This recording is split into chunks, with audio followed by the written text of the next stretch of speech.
How's it going, everybody? And welcome back. It's been I've had a lot of really good success on the passing the CCNP Service Provider video that I put out a couple days ago, actually yesterday. So I wanted to. I was actually for those of you that follow me on Twitter, yesterday. So yesterday was Saturday. So this video should be out today. I was out Saturday. My son snowboards on a team, and so when there's not competition on a Saturday, which here coming up very, very soon, there will be competition on Saturday and Sunday, and so what'll end up happening is when there's not competition, it's snowboard practice. So I have to have him out to the ski hill Saturday morning, and then since I ski, usually I'll go out and ski while he's doing snowboard practice. So, yeah, that's why yesterday, if you guys saw the picture I posted on Twitter, I was out at ski hill hanging out with him. So I was out there and taking some downtime because you can't be out there, for 4 or 5 hours straight. I mean, you got to eat at some point. I was scrolling through Twitter and I came across there was a comment, or somebody posted, so I can click on the thing here. Let's see here. So anyway, this guy posted, I don't know who he is personally, but he posted a comment that, okay, right here, it says, bring it over to the main page. Best line I've ever heard from a training video. I've been a CCA for 20 years. What's my primary skill? It's a technology called cut and paste. I've made a living off of cut and paste, and I'm very good with cut and paste. So I was like, I commented on the video, or commented on his tweet, and I liked it because it was, it's a good point. It's like copy pasta is the way to go. I like copy pasta because it's easier to say. We're definitely not typing in commands as if it were a lab we're playing with for the first time, or a lab we're playing with. And so that actually, as I was sitting there and I saw that, I commented on it today, but I saw it yesterday. And actually 17th, yeah. So I was like, I want to talk a little bit about that thing, because a lot of when I taught full time back a couple years ago and all that good stuff, and since I still consistently produce some content on YouTube, I thought to myself, well, I've talked a little bit about like the technologies, or I'll demonstrate how to configure a particular protocol or a particular capability on a router or a switch or a firewall, stuff like that, and try to produce some sort of like technical content or how-to videos and things like that. And the funny thing about it is a lot of what the network engineer does day in and day out really is never documented. It's all the training behind the scenes that the engineer uses in order to actually implement a particular feature or to execute a change window and stuff like that. And I used to, a long, long time ago, when I first got in the industry, excuse me, without knowing any better, I would go in to a change window and type the commands into the CLI, and would just expect that my knowledge of the technologies and the capabilities would be good enough to be able to go through a change window. And that wasn't always the case. There were times where I ran into problems and I was like, oh, I wasn't prepared for that. And I'd have to sit there and try to figure it out. Sometimes I'd have to call somebody. Other times I'd have to open up a TAC case. But either way, it wasn't a good way of approaching the capabilities that I was expected to be able to bring to the table as the implementation engineer. And so what I've realized is, his tweet itself wasn't necessarily the key factor, but it was like, yeah, how does a network engineer a network? And so that got me thinking. And as I was driving home from the ski hill, my son's 13, so he basically popped his earbuds into his ear and he was scrolling through whatever on his phone as we were driving home. And I've got the radio playing as I'm driving because he's 13. They check out, right? They don't want to talk. Every once in a while, he'll have a conversation with me, but more often than not, he'll recline the chair. He'll have his phone up. He'll be watching his phone as we're going home because it's a fair drive back home. So, and I'll be left to my own devices. Pop a piece of gum in my mouth, and I start, driving down the street. So anyway, as we were going along, I'm like, yeah, how does that happen? Because I get my brain starts to go, and I'm thinking as I'm driving, and I was like, how does that actually work? And I know how to engineer a network. I've been doing it for a long time, and so for me, it's one of those things where I just know what I'm doing. But there's not a lot of talk about the actual processes, right? And now that I've recertified and I don't have that monkey on my back anymore, I'm able to move forward with other stuff, and without that feeling of I really should be studying for my CCIE. I don't need to anymore. I'm good. So I want to take a few minutes and talk. It's probably gonna be more than a few, because I usually get chatty Cathy and I can't shut up.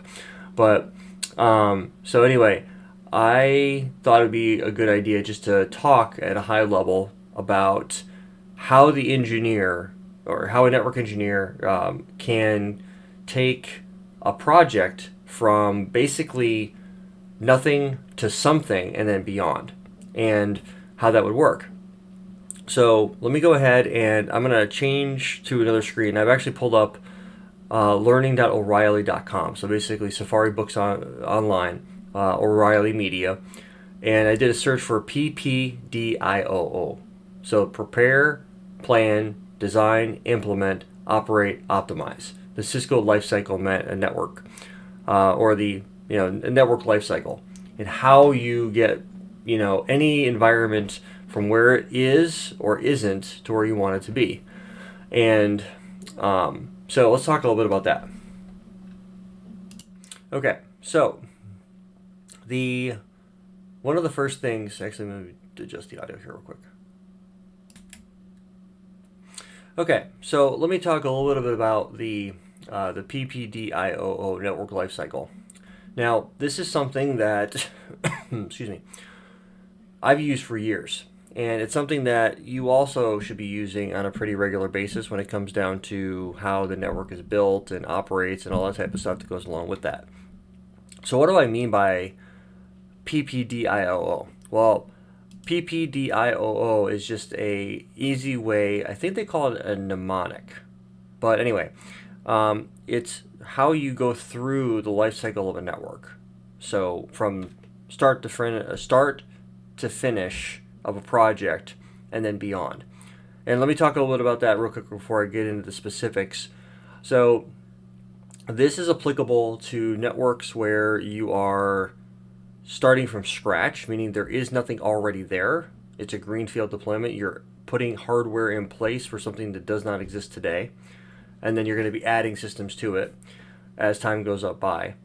Or this could be for a brownfield deployment where there's already something in place today, and your job is to get it from point A to point B, whatever that might look like. So, quick sidebar, I am working on some content that will walk you guys through how to do migrations and stuff like that, because that's something I do on a pretty regular basis. Is I migrate customers from one environment to the other, and we do the stage migration where we get them to a point where they can just move things at their own leisure, and we also do stuff where we take them all the way through that over a period of time, and we break that down into different project types, and I'll talk a little bit about more of that in an upcoming video series that I'm working on right now. But the idea behind what we're trying to accomplish with deploying a network is there's a lot of legwork that goes into the actual network being deployed before we even get to the point of deployment.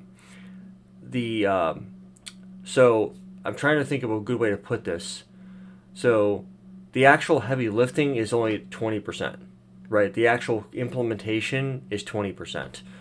So, which I believe the 80-20 rule can apply here, meaning that 80% of the work that is used or needed to be done in order for 20% of the actual work to be done.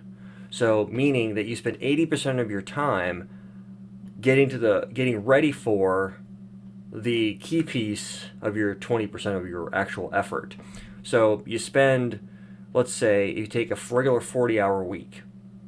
80% of that is going to be 32 hours. So let's say, for example, you've been given 1 week from the start, from Monday morning until Friday afternoon, to fully deploy a network.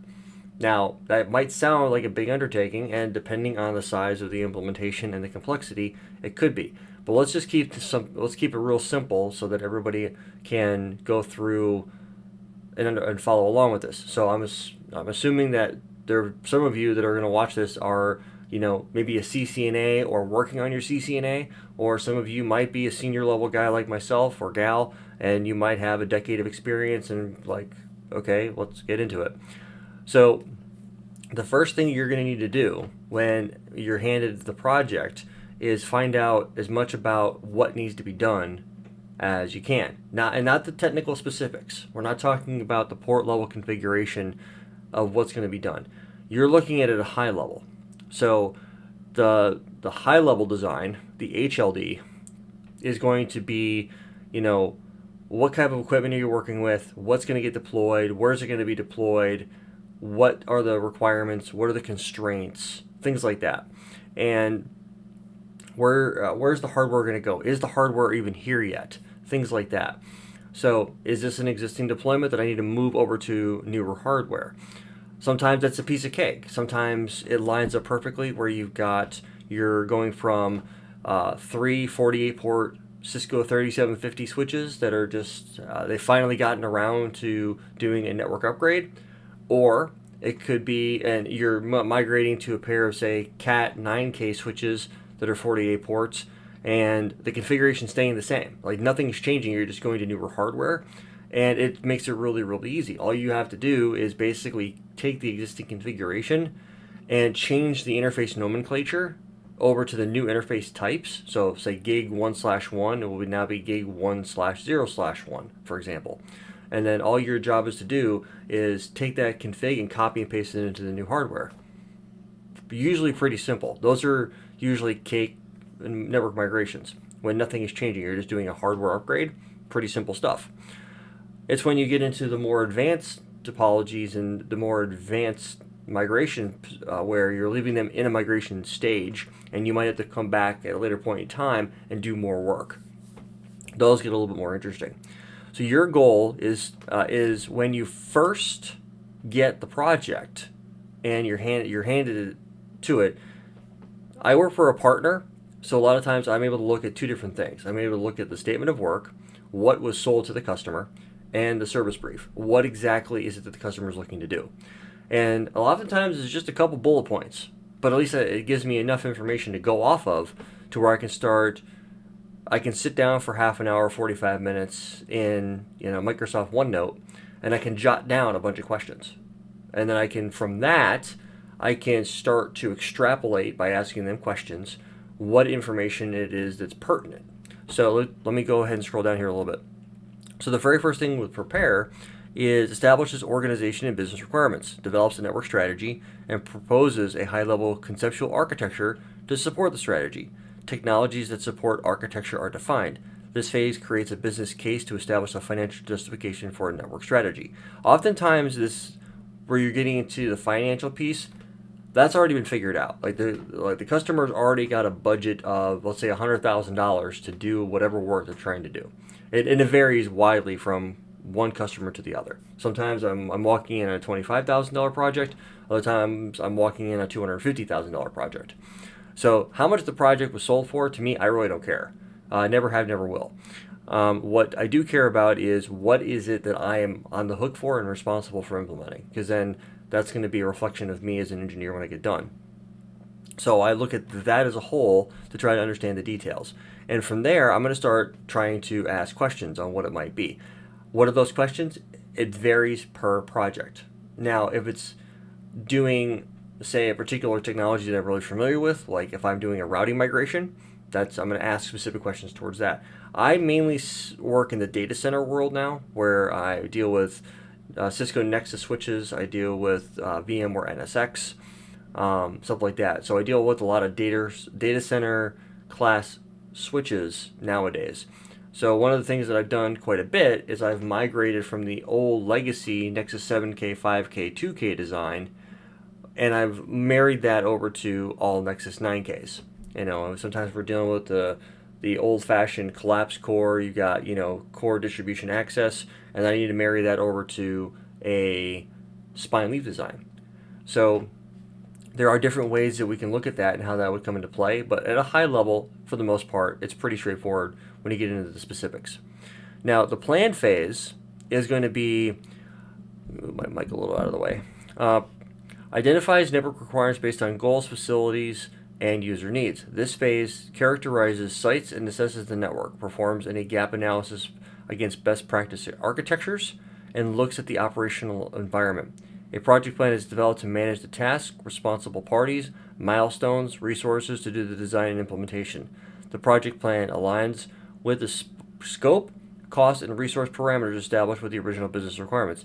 This project plan is followed and updated during all phases of the cycle. So you end up getting a bunch of milestones that are laid out, and typically speaking, if you work for a Cisco partner or you work with a partner that works with Cisco a lot, you're going to get what they refer to as a statement of work. What is it that we're trying to do? Right? And oftentimes, prepare and plan get grouped together. And so pre-sales guys, or pre-sales engineering, also known as sales engineers, they're going to talk to the customer first and get a general idea of what they're trying to do. Once they get a handle and we call it the customer's pulse, they're going to take that information and put it into the statement of work and the service brief. That's what gets handed to me, so I get an idea of what they're trying to do. Now, how we actually go about doing that then is removed by the pre-sales team and then handed over to the deploy team or post-sales.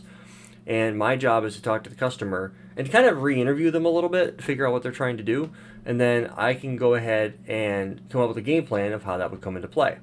And so that's where you're taking what was gathered in prepare and plan, and you're kind of doing the same thing. You're going back over and trying to understand the specifics. Like, okay, what are you trying to do? Where are you trying to do it?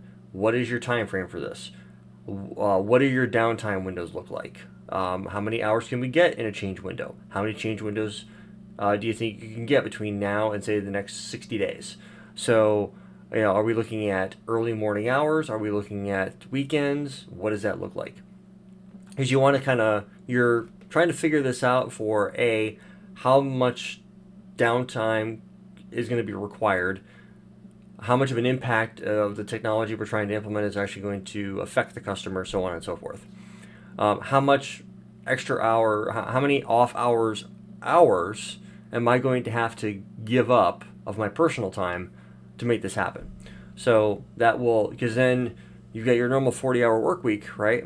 And then if you have to do, say, an 8, 9, 10 o'clock at night change window that's scheduled for 4 or 6 or 8 hours. So you might work your day job because, a lot of times I end up having to because I've got other customers that I have to do work for. And then at 8 o'clock at night, I might take from, say, 3 or 4 in the afternoon off until 8, so I have some downtime. And then 8 o'clock comes around, and I'm getting back after it. And I can be straight up with y'all. There's been several times where I've gone into a change window at 8 o'clock at night, and everything has worked out great. By 10 o'clock, we're done. Like, no problem at all. I'm able to then do what I want.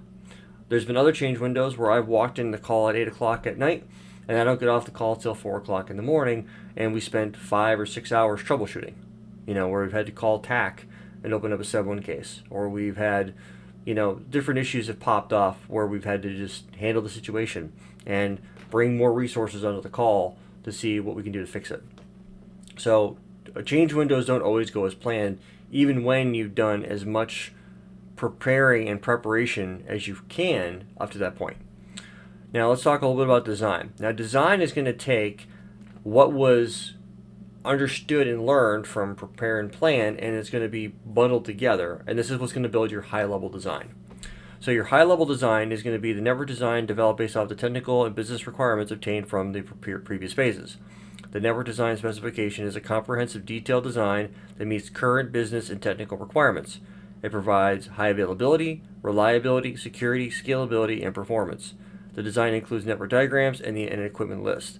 The project plan is updated with more granular information for implementation. After the design phase is approved, the implementation begins. And this is a 100% legit. There's been a few times where I've had to come up with a design and at a high level, and then I take it and I deliver it to the customer. And just like any, I guess you could call it a negotiation. Just like any negotiation that you're going into, whether it's trying to figure out where you're going to go for dinner that night or what to cook, you're going to have to present something to the customer, and they're going to give you some pushback. Maybe they're not 100% satisfied with what you did, or maybe they have a different idea. And multiple times I've done that, and so there's nothing wrong with having that conversation, because at the end of the day, my job as a post-sales engineer is to deliver the solution that's going to give the customer the best outcome at the end of the day, right? My customers' expectations are, I know them going into it.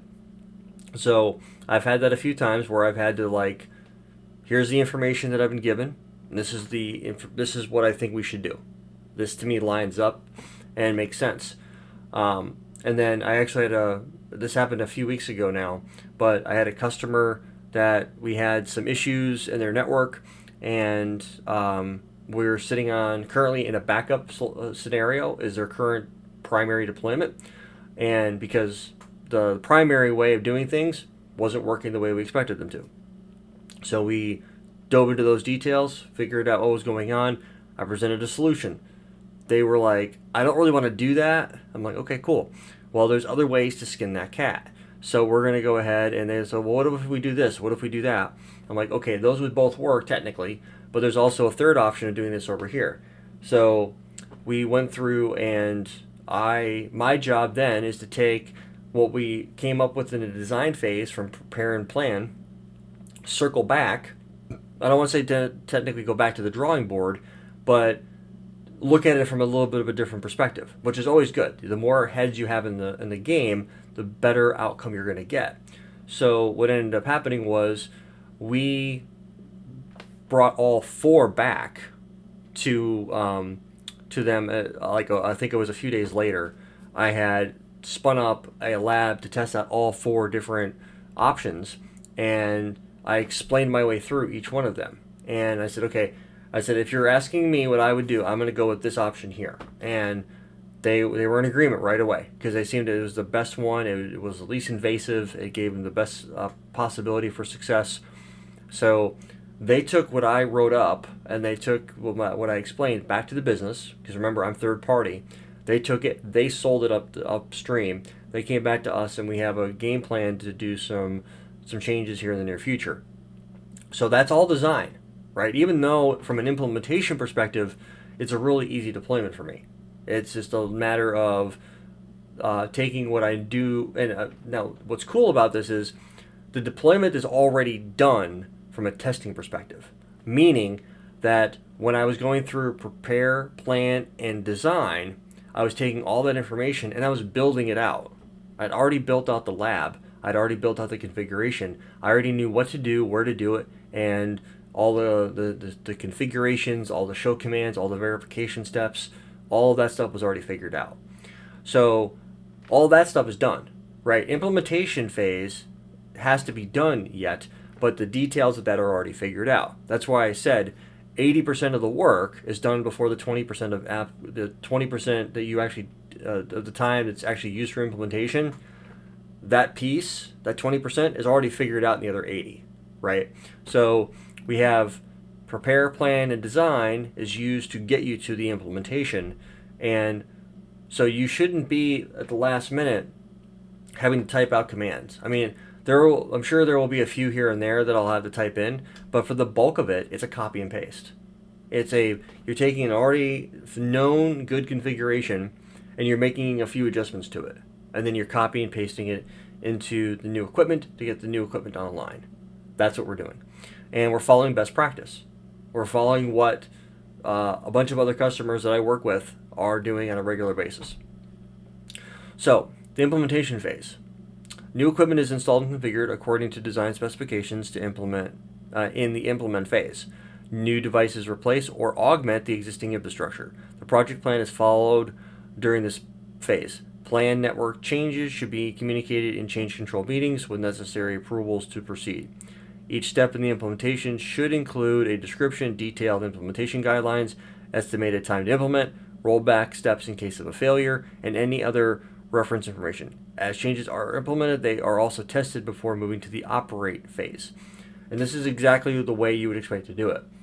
You've already figured out all the details from prepare, plan, and design. Now you're actually rolling out the configuration. So a lot of times it's again, the bulk of it is going to be copy paste because you've already done the heavy lifting to figure out what needs to be configured and where. Now you're just basically pasting it into the CLI, or that's CLI it works for. It's a lot different when you're in the GUI and you're having to click through things. Obviously, sometimes you can do it from behind the scenes depending on what you're doing. Like if you're dealing with VMware NSX, you're not going to be able to do it that way because you really can't configure your edge nodes or your ESXi hosts without having your uplink profiles, transport node profiles, installing NSXT, deploying segments. You really can't do it. I mean, you can, right? You can do it through like a Python script or through Postman or Terraform. You can automate it to a certain extent, but most of the time, that's not what I'm doing. I'm usually having to click through the GUI and make things happen. But I'm also doing it with the customer so they get to see it, so they get experience working through it. So the implementation process is then complete, right? You implement and you validating things are working the way you would expect them to and stuff like that, and you're in good shape. So the actual hard part of putting everything in play is already figured out before you even get there, right? So you know the answer to the question before the question is even asked. And then you're able to, bam, I know the answer to that question, you're in good shape. So then you have implement. Implement is now done. You're good to go. Everything is stood up. You're good to go. So, and what's cool is your as-built documentation, all your network diagrams and all that type of stuff, that's already, for the most part, done. There might be a couple little tweaks here and there that you might have to make to it because something got updated or there was a slight issue when you're implementing something. You might have overlooked something. It does happen. You can only be so thorough when you're doing your design phase configuration. Then you get into operate. So operate phase maintains the network day-to-day operational health. Operations include managing and monitoring network components, routing maintenance, managing upgrades, managing performance, and identifying and correcting network faults. This phase is the design's final test. During operation, network management station should monitor the network's general health and generate traps when certain thresholds are reached. Fault detection, correction, and performance monitoring events provide initial data for the optimized phase. What this basically means is you've stood something up and now you're basically just going to let it marinate. You may not actually swing anything over to the new gear. I have had customers do that, and oftentimes, like I said, from a migration perspective, a lot of times when I'm standing a new environment up, we may or may not be running connections to the old environment to do a migration. So when I do a migration from, we call it a stage migration. When you do a stage migration from the old environment to the new environment, you're leaving them in a migration state. And what ends up happening is I will run connections from the new environment to the old environment. Oftentimes when I'm doing a stage migration, it's going to be layer 2 connectivity. I'm going to be configuring trunks from the old environment to the new environment so that as stuff from the old environment is moved over to the new environment, whether it's physical servers or, whatever the case might be, the old and the new can still talk to each other. And for the time being, the old is your gateway. Your SPIs still sit on the old hardware until it's time to swing everything over to the new environment, and then you shut down the SPIs, your default gateways on the old environment, and your new environment is now the gateway. So the old, if there's still things on the old, but if there's a small enough percentage on the old environment to where they're comfortable having everything sitting on the new environment, well, then the gateway changes from here to here. And then now your virtual machine sitting on your UCS server now hits the old environment, but then knows to go over to here, and the gateway is reachable at this interface. That's the easiest way to do a lot of stage migrations, is to do it that way. And I've got a customer now that I've been working on a migration for a little over a year, and standing it up wasn't very difficult, but it took time, and they're just taking their time moving stuff over. It is what it is. You just got to deal with that. But once you get to that point and everything is working the way you would expect it to, you stood up the new environment. The new environment now has there's operational network traffic on it, and you're in good shape. Now, the optimized phase can often come back, and you will take a look at what's going on and make changes to it if you need to. Sometimes your optimized is going to be adding equipment to an existing fabric. I deal a lot with VXLAN. That's why I'll reference fabric. So the optimized phase involves proactive network management by identifying and resolving issues before they affect the network. The optimized phase may create a modified network design if too many network problems arise, to improve performance issues or to resolve application issues. The requirement for a modified network design leads to the network lifecycle beginning. When you come here, what you're doing is you're basically starting over again. You're reanalyzing everything you put into play. And so actually that's one of the things that I'm working on with several customers right now, is they're already operational today, right? And my goal, they're bringing to me, there's issues in the network that I have to try to resolve. So we're trying to optimize the network. So I'm looking at their existing implementation, and I am working through any problems that they might have. So, and sometimes we got to go back to design, sometimes we got to go back to prepare and then plan. So whatever that requirement is, I have to understand the business requirements, business constraints. There's quite often there are problems that are presented to me, and I'm like, yeah, see, it's, you're gonna end up forwarding traffic this way because that's just the way how that protocol works. You can't selectively point to a different next hop because you don't want to send traffic out this way. You want to send traffic this way. So there are certain scenarios where the customer will be kind of in a weird design for a little bit until they make changes over here, right? You might have other things going on in the network that need to happen in order for what they want to have happen in area A. They need to affect area B first so that area A works the way that they want it to. And so there's only so much you can do.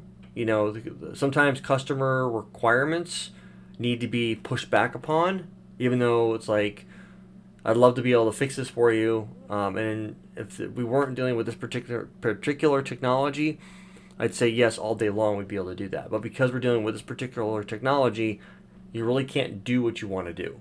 So we're going to end up having to have it operate the way this is going right now until we can set it up to work a different way.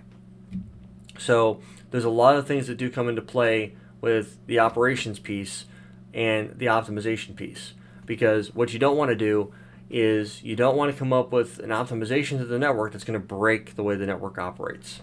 That's not an optimization, right? We want to take into consideration those details, and then in the event that there's a problem, what do we do to fix it? A rollback plan. Well, oftentimes it's just take the configuration away. So, and that's also one of those situations where if you're in a migration state and you're running into problems and you're at a percentage along the process of say 50, 60, 70%, maybe it's more worth your time and effort to fix the problem, identify the problem, fix it, versus trying to roll back or roll. And sometimes that takes longer.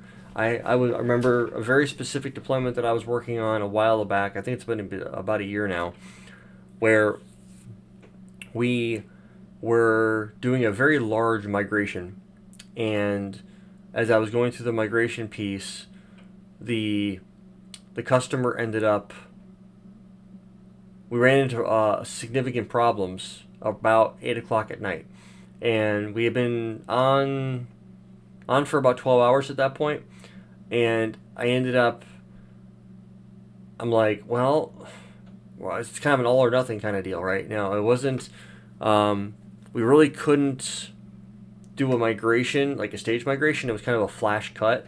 And we ended up, I'm trying to think back to the specifics, but the manager of the network team basically asked me as well, if we rolled back, and I'm like, man, if you rolled back now, we'd be here for another 12 hours. And he's just like, okay.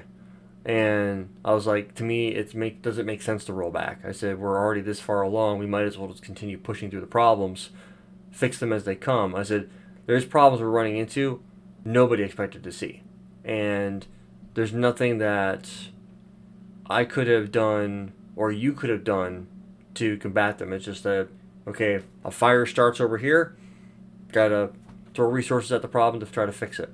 Eventually we did. Eventually the problem got fixed. I think it was 36 hours that I was on site. I got there Saturday morning, and I didn't leave till late Sunday night. Physically there in this one building, I was there for that long, and things like that happen. You just got to deal with it. I was able to. Well, we finally got them to where they wanted to be, and you just stick with it.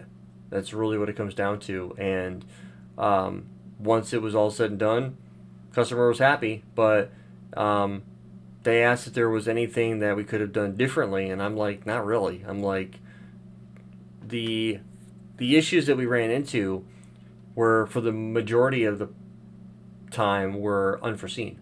Like, you're taking, there was a lot of F5 VPC connectivity, and F5s are very specific with the way that they do things. So you have to, you can't use access ports in non-LACP port channels. So what we did, and not knowing that that was a requirement, we fixed the problem. We realized the issue after the fact, but it's something that it was unforeseen. Like, they had the F5s working for fine over here, but now since we switch over to this piece of hardware, it's not working. Like, okay, what's the deal? So once we understood how everything was laid out, we eventually fixed the problem and got it resolved. But sometimes you're stuck until it's fixed. You don't just go, well, have a good one, guys, I'm out of here. I wasn't about to walk away from the problem. I was going to stick through it. But there are times when you've got to put in the time and effort. So even your 80%, for small deployments, for the most part, putting in the heavy lifting time of the first 80% makes the 20% easy, right? So it's, how do they say it? You train harder than you play. So, but sometimes you're going to face a pretty strong opponent, and no matter how much preparation and training you put in, it's going to be a hard fight. I mean, it's you got to work through the problems as they pop up, and don't be afraid to be like, I don't know what's going on. Ask for help. Open up a support case with the vendor, and get more eyes on the problem. Because the reality of it is, for that 36-hour change window, I probably should have reached out to people and asked for help, but I didn't, because the fact that I figured I could handle it. And it's one of those things where the network wasn't down, but it wasn't great either. There were certain things that weren't working, and it would have been nice to have a second set of eyes looking at it, because you get to a certain point where you're 12, 14, 16 hours in, you're starting to get mentally tired. Like, don't have anything left in the gas tank, and you have to continue to keep going. So sometimes it's better to ask for help, even when you think you've done everything you can. There's probably a little bit more I probably could have done better, but you learn from your mistakes.